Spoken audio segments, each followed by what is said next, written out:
Hey everyone, today we are looking into the life of Marjorie Merriweather Post, one of America's richest heiresses. She lived an extremely lavish lifestyle, mixing with some of the world's most important people, becoming an American icon in the process. Yet, today she is primarily remembered as an art collector and for building the infamous mansion Mar-a-Lago. Join me as we explore her story. Marjorie Merriweather Post was born on the 15th of March 1887 in Springfield, Illinois.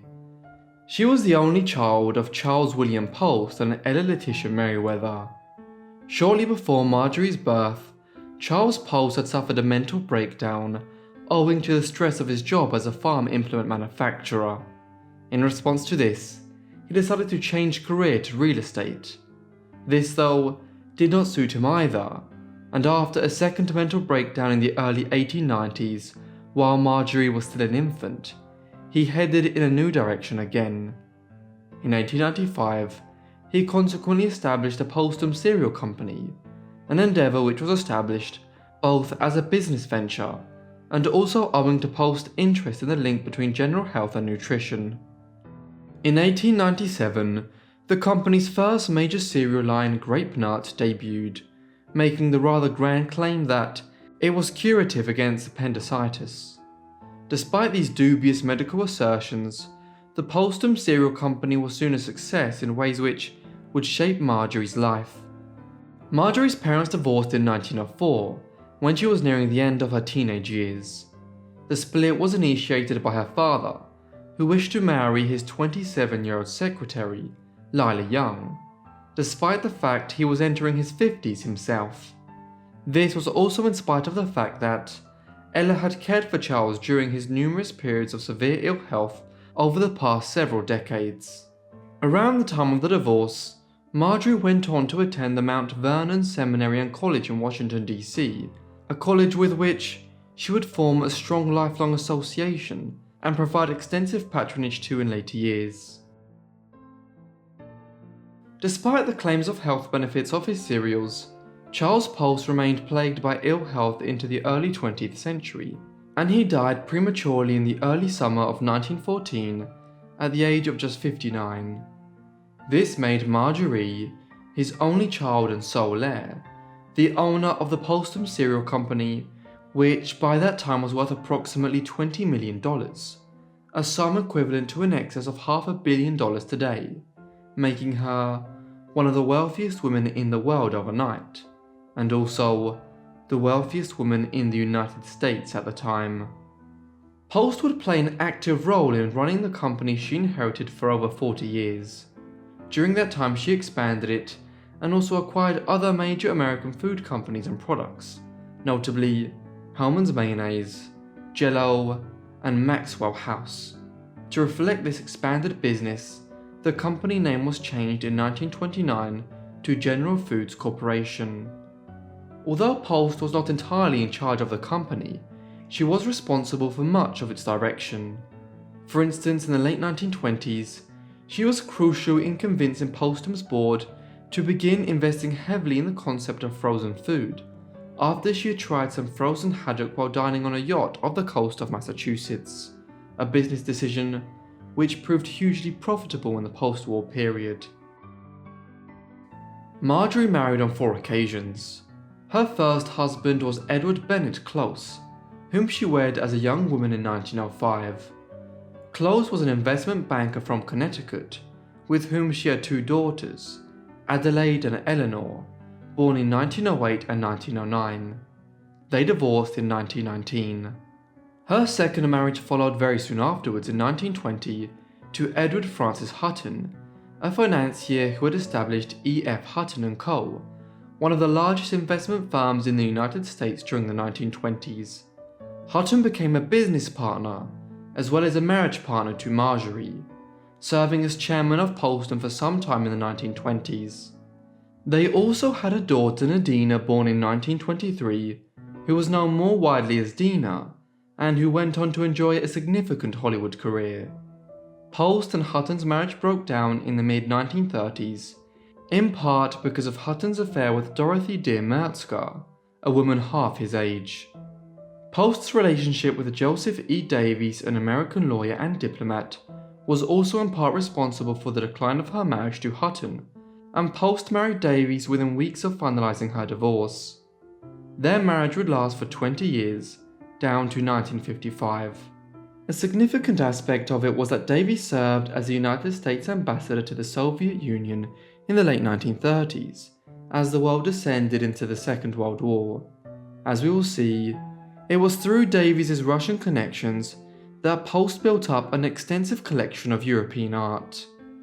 Finally, after her marriage to Davies collapsed in the 1950s, Post remained single for a few years, the first time she had not entered immediately into a new marriage following the termination of her previous one.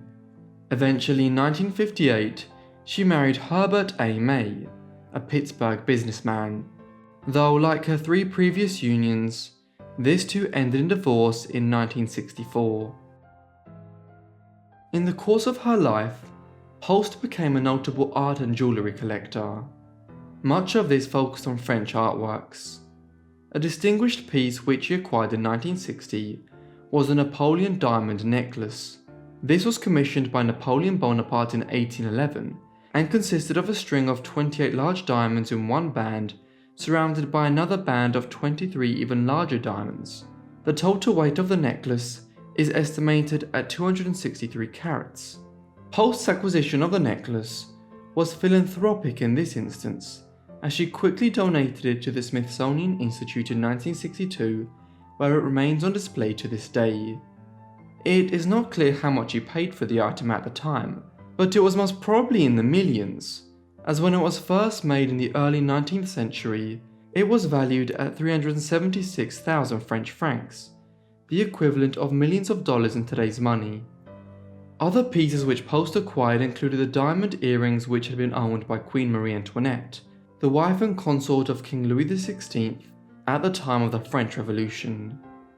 Other large diamonds, necklaces and precious stone pieces owned by European monarchs and the short-reigning Emperor Maximilian of Mexico also found their way into Post's possessions at one time or another. Post's art collection, though, is primarily well known today for her extensive Russian artworks. Much of these were acquired owing to her third husband's position as the US ambassador to the Soviet Union in the late 1930s. During these years, the Soviet regime of Joseph Stalin had begun selling off some of the state's valuable artworks, which had been accumulated by the Romanov Tsars in the 18th and 19th centuries, in order to acquire funding for its extensive policy of industrialization and remilitarization in the face of the threat of Nazi Germany. The items acquired by Post and Davies included an extensive collection of Fabergé eggs and Sèvres porcelain, as well as French art, tapestries and European Baroque paintings, which had been acquired by the Tsarist rulers of Russia long before the Communists came to power in 1917. The value of these items was considerable, and the more valuable Russian Fabergé eggs, which are in private ownership today, often sell for hundreds of thousands of dollars and sometimes a few million. Later in her life, Post would consequently be recognized as the owner of one of the most significant collections of Russian and French art and jewellery in private hands. Although by the 1920s, Post was already a known figure in American high society, following her marriage to Hutton, Post's social status continued to grow. As the US entered the Roaring Twenties, Post had a spectacular life, attending fancy events such as lavish parties and operas. What's more, her gowns were the best money could buy, being commissioned only from New York's finest dressmakers. Furthermore, she lived by certain rules. Always think for yourself, never take success for granted, and work hard. In time, Post would become American royalty, and she frequently hosted some of the world's most famous and important figures, including the Roosevelts, Kennedys, other presidents, some of Hollywood's biggest stars, and even royalty. These events took place at her various mansions, as well as at her huge yacht Sea Cloud. Her yacht was launched in 1931, and it was even more impressive than the vessels owned by the British royal family or other extremely wealthy individuals, Well, it was the largest private yacht in the world at the time of its construction. Nevertheless, Post became infamous not only for her social status, but also for building a series of enormous mansions across the United States. In the early 1920s, Post purchased the Warburton Hall estate on Long Island and commenced work on building a major house known as Hillwood there. This was built in a Tudor Revival style and was designed by Charles Mansfield Hart. It cost over $100,000 to build at the time. An indication of exactly how grand the residence was is seen in the fact that Post sold it to Long Island University in 1951, and today it forms the core of the largest constituent campus of the university. Long Island University paid $200,000 for it, a sum equivalent to an excess of $2 million today. Even at this, Post effectively undervalued the property considerably as a philanthropic gesture. In the mid-1920s, Post also developed a huge estate in upstate New York. Camp Topridge consisted of 68 buildings situated on a 200-acre estate, all laid out and designed by Benjamin Munsell. The estate had the additional quirk of only being reachable by water. The entire estate was designed as an artificial island which incorporated elements of the local rivers. To ensure ease of travel, Post had a small airport constructed nearby with a fleet of small planes. Much later in the 1950s, Post also erected a sizable manor in Washington, D.C., which, like the Hillwood home which he had just sold to Long Island University, she also named Hillwood. This was an expanded version of a Georgian colonial home which he had purchased in the center of the city.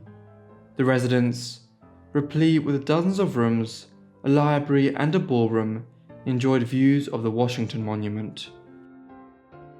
One of these houses, however, stands out above all others. In the early 1920s, Marjorie and her husband Edward Hutton decided to build a new mansion in the Palm Beach area of Florida, which was relatively underdeveloped at the time. It would extend the entire length of Palm Beach, from the lake there out as far as the sea, and so the couple christened it Mar-a-Lago, meaning sea to lake. The mansion was located on a 17-acre estate. To design the house, Post and Hutton hired Marion Sims' wife as the architect and Joseph Urban as the interior designer. The grand house was built with 58 bedrooms, 33 bathrooms, an enormous dining room replete with a 9-meter-long marble dining table, a spa, gym and other amenities, which one might expect to find in a hotel. By the time that it was completed, Mar-a-Lago had cost Post and Hutton approximately $7 million to build, a sum which, if adjusted for inflation, would amount to over $100 million today. Moreover, she spent lavishly on entertaining here, once flying in the entire Ringling Brothers and Barnum and Bailey Circus to perform at a gathering in 1929. Yet, there were also philanthropic efforts here too, and during the Second World War, Mar-a-Lago was temporarily converted for the use of convalescing soldiers. Perhaps unsurprisingly, many years later her estate was declared a National Historic Landmark, though as we will see, it has become historic for altogether different reasons in modern times. Marjorie Post spent the last decade of her life single and living largely at her Hillwood estate in Washington, D.C. She died on the 12th of September 1973, allegedly following an abortive attempt by her doctor to wed her on her deathbed, and no doubt try and claim some of her estate. This didn't work, and Post bequeathed the bulk of her estate and riches to her 3 daughters, although some of her artwork and houses were donated to the state, notably Mar-a-Lago. General Foods Corporation went from strength to strength in the years after her death. In November 1985, the company was sold to Philip Morris Companies, as it sought to diversify away from the tobacco industry. It was purchased at this time for $5.6 billion. Post's impressive collection of Russian art is largely housed today in her Washington Hillwood residence, which has been transformed into a museum. Hillwood Estate Museum and Gardens has the unique status of at once being home to one of the US's finest garden of orchards and a museum of Fabergé eggs. 90 of these eggs are found in the museum, and the collection is believed to exceed $20 million in value. Perhaps the most surprising legacy of Marjorie Merriweather Post, though, was the mansion which she built in the 1920s in Florida. Mar-a-Lago has gone on to become famous in American life, principally because it was purchased by Donald Trump in 1985, and most recently, was the scene of an infamous FBI raid on the former president's estate to recover illegally withheld top-secret documents. It's a strange legacy for the woman who inherited a cereal company. Thank you everyone for watching this video on Marjorie Post. I hope you found it interesting. Let me know what you thought of her life down in the comments, and if you have any suggestions, also be sure to leave them in the comments. I have recently opened an Amazon store, so if you want to check that out, check out my links in the description. And apart from that, I hope you guys are subscribed and have notifications turned on to get all my videos as soon as I upload them. Anyway, that's all from me, so I'll see all of you in the next Forgotten Life. Thanks.